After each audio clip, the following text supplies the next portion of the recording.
আচ্ছা কাকা, হ্যাঁ। এই যে বর্তমানে ওমানের ভিসা বদ্ধ বাংলাদেশিদের জন্য, এই ব্যাপারে আপনি কি কোন বিষয় কি খুলতো না বদ্ধ থাকতো? ভিসা বন্ধ থাকলে ভালো।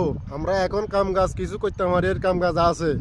ওমানিরা টাকাটা এখন বরাবর দিয়ে লাইতেছে। মানুষ বেশি হইলে ওমানি টাকা দিতে চায় না, অনেক কষ্ট করতে হয়।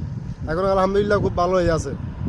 তার মানে তাহলে ওইভাবে মনে করেন মানুষের বেশি আয় তো কোনো লাভ নাই, মানুষের উপর মানুষ আয় কোনো লাভ নাই, কোনো লাভ নাই। মনে করেন একটু মানুষের দাম কমে যায়, মানুষ বেশি হইলে মানুষের দাম কমে যায়। আর কষ্ট আর করতে এখন হয়। বর্তমানে যে অবস্থা আছে আলহামদুলিল্লাহ খুব ভালো আছে, ওমান আগের চেয়ে অনেক ভালো আছে।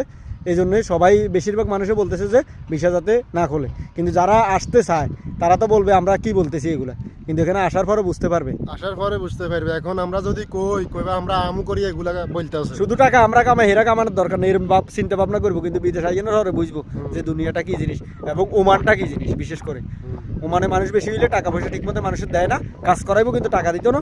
এরপরে মনে করেন মানুষ বেশি হলে মানুষের দাম কমে যায়। মানুষে কি করবো, যে আদা নফর ফি হাসেল মাল জবালা, মানে ওই রাস্তা রাস্তা মানুষ আছে বলো যে দামও মানুষ আছে, এরকম মানুষের ভাবে আর মানে মানুষের দাম থাকে না। দাম থাকে না।